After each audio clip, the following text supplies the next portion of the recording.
Oi, meu nome é Agnaldo, sou operador de som e shows e através desse vídeo venho com o intuito de trazer algumas informações a respeito do funcionamento de alguns modelos de microfones. E o que é um microfone? O microfone é um transdutor. Um transdutor converte um tipo de energia em outro. E o microfone converte as variações de pressão do ar de uma onda sonora em um sinal elétrico. É muito importante a escolha correta de um microfone na hora da compra. O microfone é o primeiro processo que o som da sua voz ou do instrumento passa até completar a cadeia de equipamentos e chegar aos ouvidos das outras pessoas e a seus próprios, né? Quando tocamos algum instrumento acústico, falamos ou cantamos, estamos produzindo ondas sonoras. E ao fazermos isso, provocamos também o deslocamento de ar, que então movimenta o diafragma, que está acoplado à bobina. Esse movimento dentro do campo magnético produz uma corrente variável na bobina por meio de indução eletromagnética. Assim, o som é transformado através desse processo. Todo microfone necessita receber uma forma de energia na sua cápsula para transformá-la em sinal elétrico. Seja essa fonte de energia por meio de ondas sonoras ou por meio de vibrações, em alguns tipos de microfones ou sensores.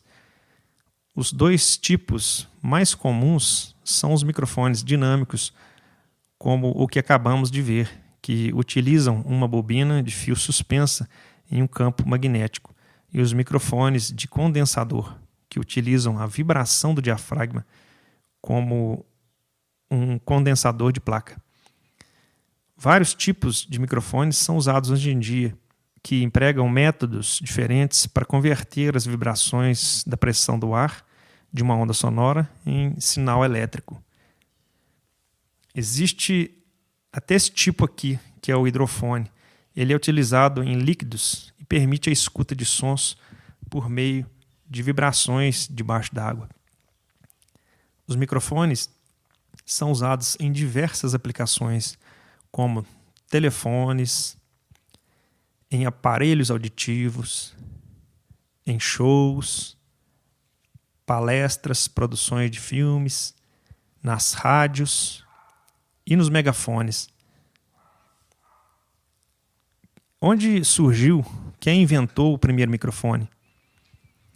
O primeiro microfone que possibilitou a telefonia de voz adequada foi o microfone de carbono de contato livre. Ele foi desenvolvido de forma independente por David Edward na Inglaterra e Emily Berliner e Thomas Edison nos Estados Unidos. Embora Thomas Edison tenha recebido a primeira patente após uma longa disputa legal em meados de 1877, David Edward Hughes havia demonstrado seu dispositivo de trabalho na frente de muitas testemunhas alguns anos antes. Então, muitos historiadores atribuem a David Edward Hughes a invenção do microfone. Com o passar dos anos, foram surgindo novos inventores com novos conceitos e aprimoramentos e sendo criados microfones de diversos tipos de funcionamento e para várias formas de aplicação. Os microfones, eles são categorizados pelo princípio de transdução. Existem vários tipos, como o dinâmico, o condensador, o de fita, o de eletreto, o de carbono, o piezoelétrico e o MEMS. Os dinâmicos têm sensibilidade menor que os condenser na relação fonte sonora versus distância do microfone. Ou seja, eles tendem a ter dificuldades na captação da onda sonora se a mesma estiver longe. Em compensação, uma vantagem do dinâmico em relação ao condenser é a resistência mecânica. É lógico que nenhum microfone é à prova de tombos. Porém, os dinâmicos têm uma resistência muito maior a quedas. Lembrando que foi uma comparação, né, a grosso modo. Cada um dos tipos de microfones tem a sua aplicação ideal e específica. A cápsula do microfone dinâmico é basicamente composta pelo ímã, a bobina e o diafragma. Temos aqui um exemplo clássico, né, de um microfone dinâmico. Condenser também é chamado de microfone capacitivo ou microfone eletrostático. Em alguns modelos são usadas cápsulas pequenas e em outros cápsulas grandes como estas. Eles têm a sensibilidade muito maior que os microfones dinâmicos, sendo assim, têm maior facilidade em captar o som, mesmo à distância, inclusive sons indesejáveis como vazamentos no ambiente. Mas isso não é defeito, isso é característica, relembrando que cada tipo deve ser escolhido e usado de forma adequada para seu fim. Nestes, o diafragma atua como uma placa de um capacitor e as vibrações produzem mudanças na distância entre as placas, gerando então sinais elétricos que serão interpretados pelo conjunto. Esse tipo necessita de alimentação externa. Alguns modelos têm compartimento para pilhas do modelo AA, mas a maioria funciona com a voltagem de 48 volts do Phantom Power. É um recurso que é fornecido por alguns modelos, né, de mesa de som. Tem também microfone de fita, que é um outro modelo. Eles usam uma fita de metal fina, geralmente corrugada, suspensa num campo magnético. A fita é conectada eletricamente à saída do microfone e a sua vibração dentro do campo magnético gera o sinal elétrico. Os microfones de fita são semelhantes aos microfones de bobina móvel quanto ao tipo de transdução. Ambos produzem som por meio, né, de indução magnética. Microfones de fita básicos detectam, né, o som no padrão bidirecional, também chamado como figura 8, porque a fita pode receber áudio em ambos os lados. Essa característica é útil em aplicações tais como rádio, televisão, entrevistas, onde ele corta muito som estranho, fora do eixo de captação. O microfone de eletreto, que também é um outro modelo, é um tipo de microfone condensador inventado nos laboratórios de Bell em 1962 e muitas vezes chamado simplesmente de microfone de eletreto. Um eletreto é um dielético, um material que foi permanentemente carregado ou polarizado. Eles já existiam desde a década de 1920, mas foram considerados impraticáveis. Mas com a evolução tornaram-se então muito comuns. Devido, né, ao seu pequeno tamanho, são usados em muitas aplicações para microfone embutido, como auxiliar para melhoria na captação de telefones, de som de telefones. O exemplo mais comum que a gente tem é o microfone de lapela.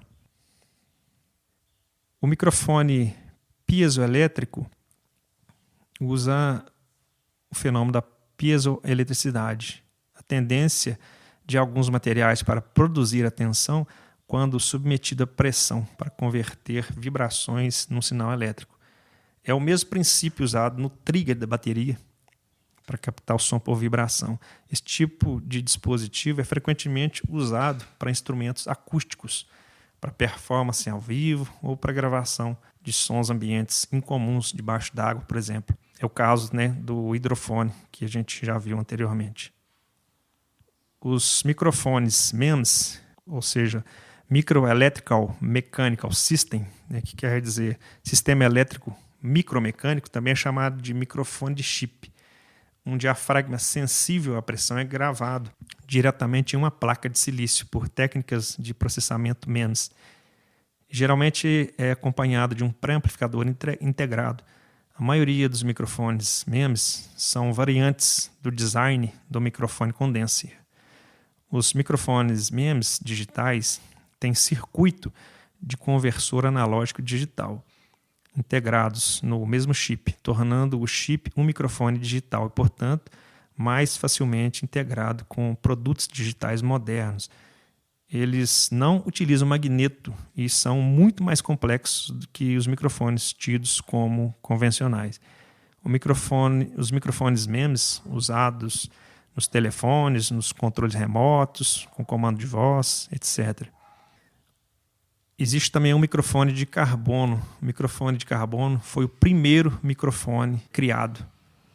O microfone de botão de carbono, ou às vezes apenas microfone de botão, usa uma cápsula ou botão contendo grânulos de carbono pressionados entre duas placas de metal. Uma voltagem é aplicada nas placas de metal, fazendo com que uma pequena corrente flua através do carbono. Uma das placas vibra com as ondas sonoras incidentes, aplicando uma pressão variável ao carbono.